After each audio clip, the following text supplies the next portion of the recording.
Assalamualaikum warahmatullahi wabarakatuh. Perkenalkan, nama saya Darrell Muhammad Aliza dengan NIM G00246062. Saya dari kelompok B4. Saya di sini akan menjelaskan tentang laporan praktikum anatomi yang pertama. Berikut adalah soal laporan yang pertama. Alif baru saja flexing ke circle tongkrongannya gara-gara perutnya mirip roti sobek pas mereka nongkrong. Teman-temannya yang merasa insecure bertanya ke Alif bagaimana cara biar bisa six pack maksimal. Alif sebagai gym bro yang profesional memulai penjelasan tentang anatomi otot yang bikin perut jadi kotak-kotak. A. Jelaskan tentang pembagian lapisan-lapisan dinding abdomen anterior dan posterior. B. Jelaskan sistem otot yang ada di abdomen. C. Jelaskan struktur penggantung yang menjaga organ pencernaan pada posisinya. Nah, jadi ini adalah penjelasan tentang poin A. Pembagian lapisan-lapisan dinding abdomen anterior dan posterior. Yang pertama itu bagian anterior atau bagian yang anterolateral. Jadi lapisan pertama itu adalah lapisan kulit. Nah, jadi kulit dinding abdomen anterior merupakan lapisan paling superficial yang terdiri atas epidermis dan juga dermis. Kulit ini elastis, fleksibel, dan memiliki lipatan, terutama di area umbilikus. Kulit juga kaya akan serabut saraf sensorik dan pembuluh darah superficial yang berasal dari cabang arteri epigastrika superficialis. Lalu lapisan yang kedua ada fascia superficialis. Nah, jadi ini adalah lapisan jaringan ikat subkutan yang terbagi menjadi dua bagian, yaitu ada fascia Camper dan juga fascia Scarpa. Nah, fascia Camper ini lebih dominan di bagian superior, sedangkan fascia Scarpa ini menjadi lebih jelas di bagian inferior abdomen. Nah, lapisan yang ketiga yaitu ada fascia profunda. Jadi ini adalah lapisan tipis jaringan fibrosa yang menutupi otot-otot abdomen. Nah, fascia ini menjadi titik pemisah antara otot dan struktur superficial di atasnya, serta berfungsi sebagai penyokong dan juga penghalang. Nah, selanjutnya itu ada musculi et aponeurosis. Jadi otot-otot dinding abdomen anterior ini meliputi musculus rectus abdominis, musculus obliquus externus abdominis, musculus obliquus internus abdominis, dan juga musculus transversus abdominis. Nah, jadi otot-otot ini dikelilingi oleh aponeurosis yang membentuk garis tengah tubuh atau linea alba yang berperan penting dalam menahan organ internal dan mendukung gerakan tubuh. Nah, lapisan selanjutnya yaitu ada fascia transversalis. Nah, jadi ini adalah lapisan jaringan fibrosa yang tipis yang terletak langsung di bawah lapisan musculus transversus abdominis. Nah, lapisan ini memperkuat dinding abdomen bagian dalam dan memberikan perlindungan tambahan pada organ dalam. Nah, lapisan selanjutnya yaitu ada fascia extraperitonealis. Nah, jadi ini adalah lapisan jaringan lemak dan jaringan ikat longgar yang terletak di antara fascia transversalis dan peritoneum parietal. Nah, lapisan ini melindungi organ dalam dari tekanan langsung dan berfungsi sebagai bantalan. Nah, jadi lapisan yang terakhir ada peritoneum parietal. Nah, jadi peritoneum parietal ini adalah lapisan membran serosa tipis yang melapisi permukaan bagian dalam dinding abdomen. Nah, lapisan ini memisahkan rongga abdomen dari organ-organ internal serta menghasilkan cairan peritoneum yang mengurangi gesekan antara organ. Nah, selanjutnya itu lapisan dinding abdomen yang posterior. Yang pertama itu ada kulit. Nah, jadi kulit di dinding abdomen posterior serupa dengan di anterior ini, terdiri atas lapisan epidermis dan dermis, namun kulit posterior ini biasanya lebih tebal dan kaya akan folikel rambut. Nah, selanjutnya itu ada fascia superficialis dorsi. Nah, jadi ini adalah jaringan ikat subkutan yang mengandung lemak dan pembuluh darah superficial. Nah, fascia ini menyelimuti otot-otot punggung dan memiliki hubungan dengan fascia Camper. Selanjutnya itu ada otot-otot. Nah, jadi dinding abdomen posterior ini memiliki otot-otot yang besar seperti quadratus lumborum, psoas major, dan iliacus. Nah, otot-otot ini mendukung struktur tubuh, membantu pergerakan tulang belakang, dan juga menopang organ dalam abdomen. Lalu lapisan selanjutnya ada fascia profunda. Nah, jadi fascia profunda ini adalah lapisan jaringan ikat tebal yang melapisi otot-otot punggung seperti otot erector spinae. Nah, fascia ini juga berfungsi memberikan stabilitas pada tulang belakang dan juga menyokong gerakan. Selanjutnya itu ada fascia extraperitonealis, yang jadi pada dinding posterior ini mengandung jaringan lemak yang lebih tebal dibandingkan dengan yang anterior tadi. Nah, hal ini berfungsi untuk bantalan dan juga perlindungan tambahan bagi organ-organ retroperitoneal seperti di ginjal dan juga ureter. Lalu lapisan selanjutnya ada peritoneum parietal. Nah, jadi di bagian posterior ini juga merupakan lapisan membran serosa yang melapisi permukaan dalam dinding posterior. Membran ini memberikan pelumasan pada organ-organ retroperitoneal agar dapat bergerak dengan minimal gesekan. Lalu untuk poin yang B, tentang sistem otot yang ada di abdomen. Jadi dibagi menjadi ada dua, yaitu ada flat muscle dan juga vertical muscle. Nah, jadi yang pertama flat muscle. Flat muscle adalah kelompok otot abdomen yang terletak secara lateral yang membentang dari dinding posterior hingga ke garis tengah tubuh. Nah, otot ini bekerja sama dalam fungsi pergerakan, perlindungan organ, dan juga pembentukan tekanan intra-abdomen.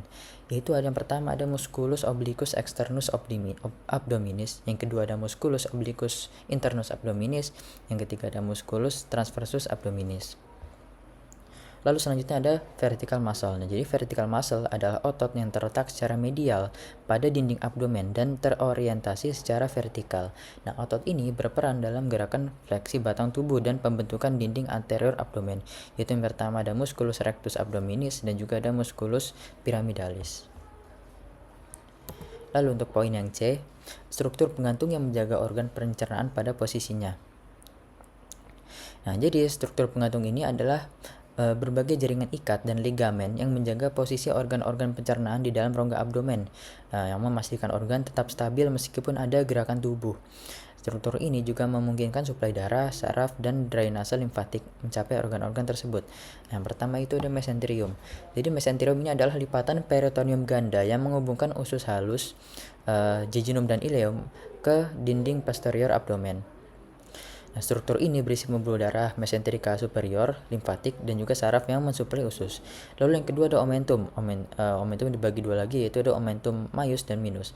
Untuk omentum maius adalah lipatan peritoneum besar yang menggantung dari kelengkungan besar lambung dan menyelimuti sebagian besar usus halus. Fungsinya sebagai penahan organ. Selain fungsinya sebagai penahan organ, omentum ini juga memiliki banyak jaringan lemak yang melindungi organ dari trauma mekanik dan juga infeksi.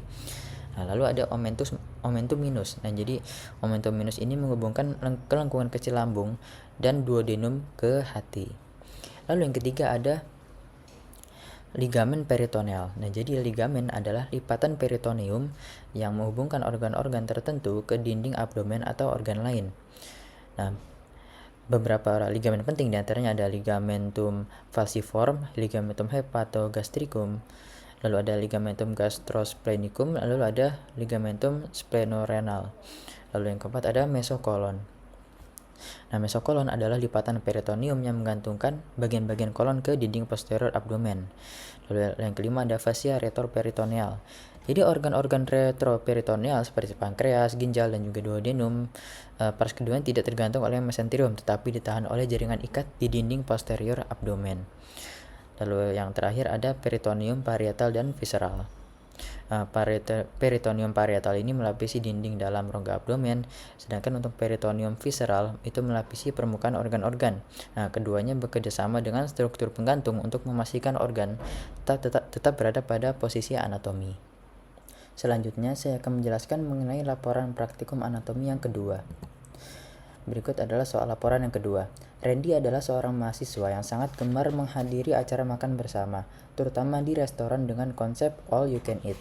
Namun, pada suatu kesempatan, Randy merasa tidak nyaman karena cepat merasa kenyang, padahal baru saja memulai makannya. Hal ini membuatnya khawatir ada yang tidak normal dalam sistem pencernaannya. Sebagai teman yang baik, jelasin ke Randy tentang traktus digestivus superior, mulai dari mulut sampai lambung, serta gimana kompensasi sphincter dan gerakan pencernaan saat dia lagi makan rakus di all you can eat. Nah, jadi yang pertama itu ada mulut atau cavum oris. Nah, jadi mulut ini terbagi menjadi dua bagian utama, yaitu ada vestibulum oris dan juga cavitas oris propria. Nah, vestibulum oris adalah ruang di luar gigi, sedangkan cavitas oris propria adalah ruang di dalam gigi. Mulut membuka keluar melalui rima oris dan ke orofaring melalui isthmus oropharyngealis setinggi vertebra cervical 2. Lalu batas-batas mulut adalah atap yang terdiri dari palatum durum dan juga palatum mol, dasar yang terbentuk oleh diafragma oris dan lidah, lateral oleh corpus adiposum buccae serta processus alveolaris mandibulae dan juga maxillae. Pada bagian anterior terdapat rima oris, sedangkan bagian posterior menghubungkan mulut dengan orofaring melalui isthmus faucium. Nah, jadi selanjutnya ada palatum. Nah, palatum ini terdiri dari palatum durum yang membentuk 2/3 bagian anterior dari langit-langit mulut. Terbentuk dari processus palatinus osis maxillaris dan lamina horizontalis osis palatini pada sepertiga posterior. Nah, lalu ada palatum mol yang memiliki otot-otot yang penting seperti musculus tensor veli palatini, musculus levator veli palatini, musculus palatopharyngeus, musculus uvulae, dan juga musculus palatoglossus yang membantu pergerakan langit-langit mulut. Foramen palatina. Lalu ada foramen palatina mayor dilalui oleh palatina mayor dan juga foramen palatina minor yang dilalui oleh arteri palatina minor. Sementara fossa incisivum adalah lokasi untuk arteri palatina mayor dan nervus nasopalatinus. Lalu selanjutnya ada lingua. Nah, jadi lingua ini dibagi menjadi pars presulcalis dan juga pars postsulcalis. Pada pars presulcalis terdapat berbagai jenis papila termasuk papillae filiformes dan lalu ada papillae fungiformes, papilla fallatae dan papilla foliatae. Lalu pars postsulcalis memiliki struktur seperti plica glossoepiglotica mediana, plica glossoepiglotica lateralis, vallecula epiglotica, dan fossa piriformis yang sering menjadi lokasi bagi benda yang tertelan. Otot ekstrinsik lidah meliputi musculus genioglossus, musculus hyoglossus, musculus styloglossus, dan musculus palatoglossus. Sedangkan otot intrinsik terdiri dari musculus longitudinalis superior, musculus longitudinalis inferior, musculus transversus linguae, dan musculus verticalis linguae. Pemberian inervasi pada lidah melibatkan nervus vitiga mandibularis untuk 2/3 anterior dan nervus 7 facialis, sementara nervus 9 atau glossopharyngeal berfungsi untuk sepertiga posterior.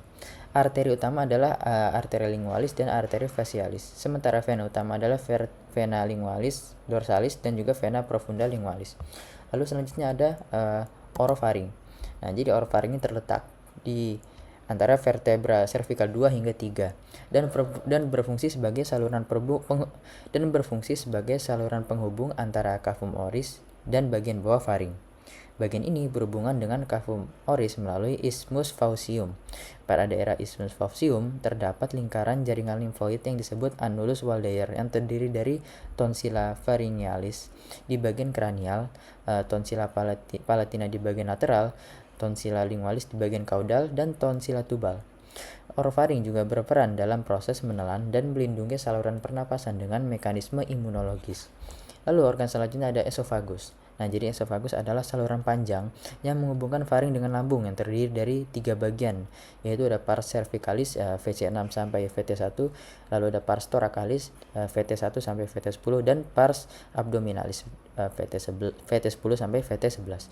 Nah, esofagus ini terletak di belakang trakea dengan 3 angustia atau penyempitan, yaitu ada angustia superior pada VC6 di tempat pertemuan musculus cricopharyngeus dan cartilago cricoidea. Lalu angustia media pada VTH 4 atau 5 di tempat arcus aorta dan bronchus primarius dexter saling bersilangan, serta angustia inferior pada VTH 10 saat melewati hiatus esofagus. Arteri yang menyuplai esofagus terdiri dari esophagealis, arteri thyroidea inferior untuk bagian atas, aorta descendens thoracica, dan arteri bronchiales untuk bagian tengah, dan arteri gastrica sinistra untuk bagian bawah. Vena utama yang mengalirkan darah adalah vena thyroidea inferior untuk bagian atas, vena azygos untuk bagian tengah, dan vena gastrica sinistra untuk bagian bawah. Lalu untuk inervasi esofagus sendiri diberikan oleh nervus vagus untuk parasimpatis dan truncus sympathicus, nervus planicus dan nervus planicus maius untuk yang simpatis. Lalu selanjutnya ada lambung atau gaster. Nah, jadi lambung terbagi menjadi beberapa bagian lagi, yaitu ada fundus gastricum, pars cardiaca, corpus gastricum yang memiliki rugae gastricae, dan pars pylorica yang terdiri dari antrum pyloricum dan canalis pyloricus. Gastroesophageal sphincter atau les dan sphincter pylori berfungsi untuk mengontrol aliran makanan antara esofagus, lambung, dan juga duodenum. gastrika mayor dilapisi oleh omentum maius, sedangkan curvatura gastrika minor dilapisi oleh omentum minus. Nah, omentum minus ini mengandung ligamentum hepatoduodenal yang berisi vena portae hepatis, arteri hepatica propria, ductus choledocus, dan plexus hepaticus. Nah, serta ligamentum gastrohepaticum. Lalu omentum maius mencakup ligamentum gastrocolica, ligamentum gastrifrenica, ligamentum gastrolienal, dan ligamentum splenorenal. Nah, orificium cardiacum terletak setinggi VTH11, sedangkan orificium pyloricum terletak setinggi VL1. Dinding lambung terdiri dari tunica serosa, tunica muscularis yang terdiri dari 3 lapisan, yaitu ada stratum longitudinal, stratum circularum, dan stratum obliqu yang membentuk kanalis gastricus Waldeyer pada daerah curvatura minor, tunica submucosa, dan tunica mucosa. Arteri utama yang menyuplai lambung meliputi arteri gastrika sinistra, arteri gastrika dextra, arteri gastrika brevis, arteri gastromentalis sinistra, dan arteri gastromentalis dextra. Vena yang mengalirkan darah adalah vena gastrika dextra dan sinistra serta vena gastromentalis dextra yang bermuara ke vena mesentrika superior. Lambung diinervasi oleh nervus vagus untuk parasimpatis dan truncus sympathicus, nervus planicus maius, serta plexus coeliacus untuk yang simpatis. Sistem limfatik lambung mencakup nodi limfatika gastrika dextra dan juga sinistra. Lalu untuk poin bagian sphincter. Nah, jadi sphincter ini adalah otot melingkar yang mengatur aliran makanan di sepanjang saluran pencernaan.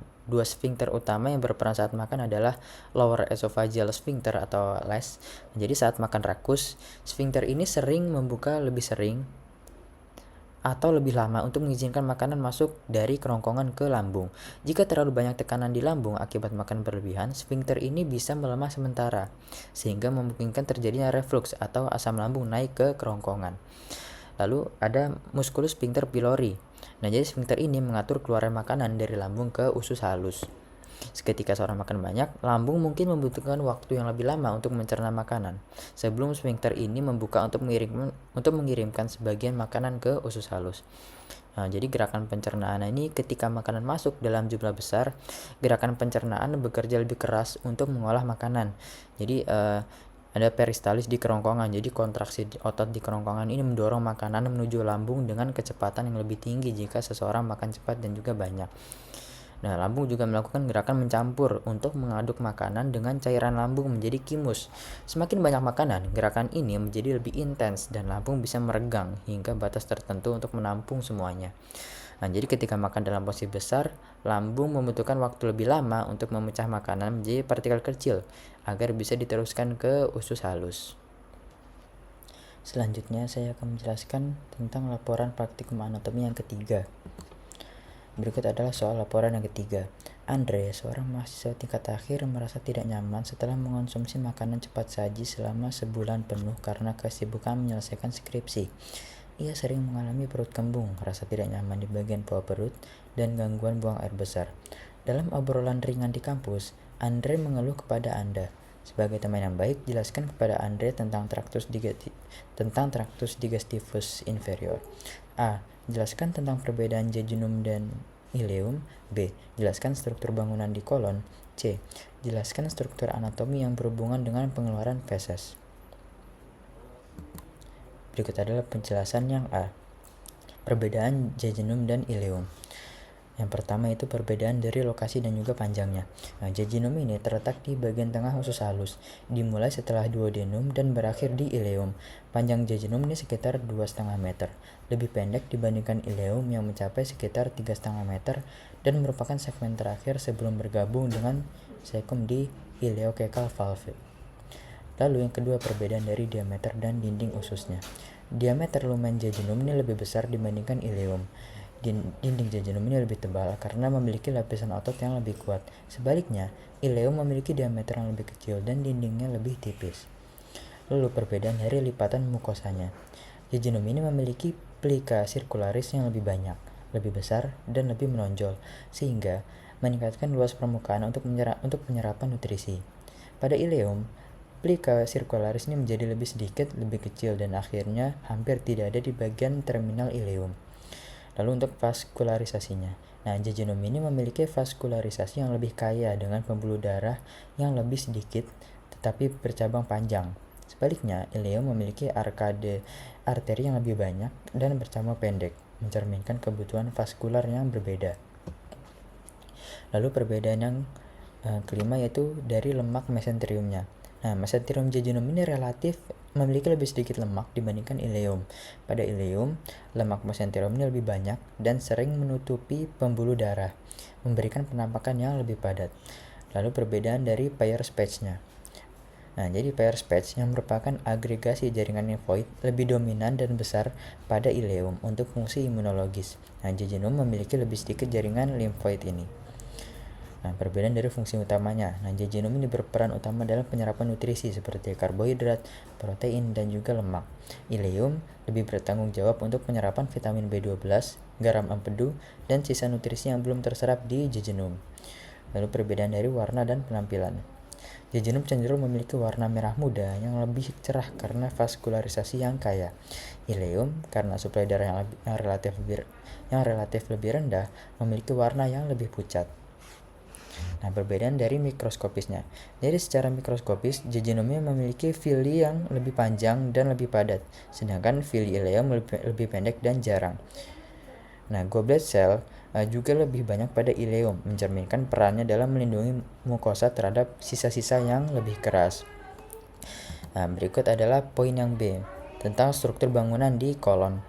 Jadi kolon atau usus besar adalah bagian dari saluran pencernaan yang terdiri dari beberapa segmen, yaitu ada kolon ascendens, kolon transversum, kolon descendens, dan kolon sigmoideum.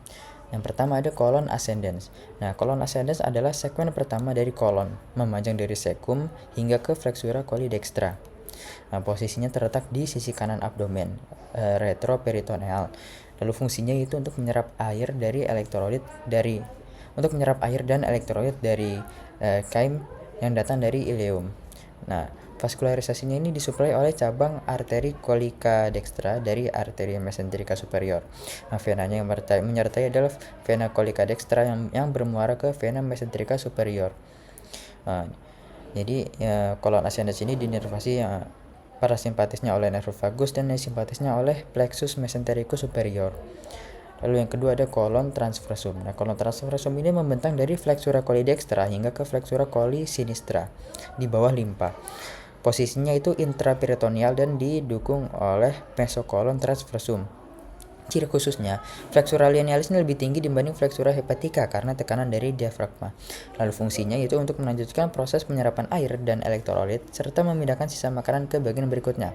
Untuk vaskularisasinya, cabang dari arteri colica media dan sebagian kecil dari arteri colica sinistra. Venanya adalah vena colica media dan vena colica sinistra. Bagian kanannya diinervasi oleh nervus vagus untuk parasimpatisnya dan bagian kiri oleh nervus planicus pelvis melalui plexus mesentericus inferior. Lalu yang ketiga ada kolon descendens. Nah, kolon descendens ini memanjang dari flexura coli sinistra hingga kolon sigmoideum yang melewati sisi kiri abdomen. Nah, posisinya ini sebagian besar retroperitoneal. Fungsinya yaitu untuk penyerapan sisa air dan penyimpanan feses sementara sebelum mencapai rektum. Vaskularisasinya itu disuplai oleh arteri colica sinistra dari arteri mesenterica inferior, sedangkan venanya adalah vena colica sinistra yang bermuara ke vena mesenterica inferior. Nah, jadi kalau descendens ini inervasinya parasimpatis oleh nervus planicus pelvis dan simpatisnya dari plexus mesentericus inferior. Lalu yang keempat ada kolon sigmoideum. Kolon sigmoideum ini adalah segmen terakhir dari kolon yang berbentuk seperti huruf S yang terletak antara kolon descendens dan juga rektum. Posisinya itu intraperitoneal, disokong oleh mesokolon sigmoideum. Fungsinya itu menyimpan feses hingga dikeluarkan melalui rektum. Nah, vaskularisasinya disuplai oleh cabang-cabang arteri sigmoidea dari arteri mesenterica inferior. Venanya adalah vena sigmoidea bermuara ke vena mesenterica inferior. Nah, inervasinya ini sama dengan kolon descendens ya, dengan parasimpatis dari nervus planicus pelvis dan simpatisnya dari plexus mesentericus inferior. Lalu untuk poin yang C, struktur anatomi yang berhubungan dengan pengeluaran feses, yaitu yang pertama ada rektum. Rektum ini adalah bagian terminal dari usus besar yang memanjang dari kolon sigmoideum hingga kanalis analis. dengan panjang sekitar 12-15 cm. Nah, rektum ini berfungsi sebagai reservoir sementara untuk feses sebelum diveksasi. Bagian proksimalnya berbentuk tabung, sedangkan bagian distalnya melebar membentuk ampula rekti yang menjadi tempat penampungan utama. Nah, muskulusnya rektum ini tidak memiliki tenia coli sehingga lapisan otot tunica muscularis tersebar merata dan terdiri dari stratum longitudinal, stratum sirkular. Nah, untuk neurovaskularisasinya, arterinya disuplai oleh arteri rectalis superior dan sebagian oleh arteri rectalis media. Sedangkan untuk venanya oleh vena rectalis superior dan vena rectalis mediae et inferiores. Nah, jadi inervasinya untuk parasimpatis dari nervus spalanicus pelvis melalui plexus hypogastricus inferior, kalau untuk simpatisnya dari plexus mesentericus inferior. Lalu selanjutnya ada kanalis analisnya. Kanalis analis ini adalah segmen terakhir saluran cerna dengan panjang sekitar 3-5 cm yang menghubungkan rektum ke anus. Bagian ini dikelilingi oleh otot-otot sphincter yang mengontrol pengeluaran feses. Nah, mukosa kanalis analis ini memiliki lipatan vertikal yang disebut kolumna analis, yang berisi plexus vena hemorrhoidalis, linea pectinata, membagi epitel menjadi zona epitel kolumnar dan squamous. Jadi terdiri dari musculus sphincter ani internus, musculus sphincter ani externus, dan juga musculus puborectalis. Untuk neurovaskularisasinya, jadi arterinya itu ada arteri rectalis superior, dan juga ada arteri rectalis media. Untuk venanya ada vena rectalis superior dan juga vena rectalis mediae dan inferiores. Untuk inervasinya, untuk parasimpatis relaksasi sphincter internus melalui plexus hypogastricus inferior. Kalau untuk simpatisnya mengontraksikan sphincter internus melalui plexus mesentericus inferior. Lalu yang ketiga ada anus. Anus ini adalah lubang eksternal yang menjadi jalur keluar feses dari tubuh yang dikelilingi oleh kulit dengan banyak reseptor sensorik untuk membantu pengontrolan feses. Nah, epitel di anus ini berubah menjadi epitel squamosa berlapis keratin di bagian luar. Nah, anus dikontrol oleh kombinasi musculus sphincter ani externus dan musculus levator ani yang bekerja untuk menjaga kontinensia dan mendorong feses keluar selama defeksasi. Untuk neurovaskularisasinya disuplai oleh cabang terminal dari arteri rectalis inferior. Untuk venanya yaitu plexus vena hemorrhoidalis eksternal yang bermuara ke vena rectalis inferior. Inervasinya yaitu diinervasi oleh nervus pudendus yang memberikan kontrol somatik terhadap sphincter externus dan sensasi kulit sekitar anus. Mungkin cukup sekian penjelasan tentang laporan praktikum dari saya. Apabila ada kekurangan dan kesalahan, mohon maaf yang sebesar-besarnya. Wassalamualaikum warahmatullahi wabarakatuh.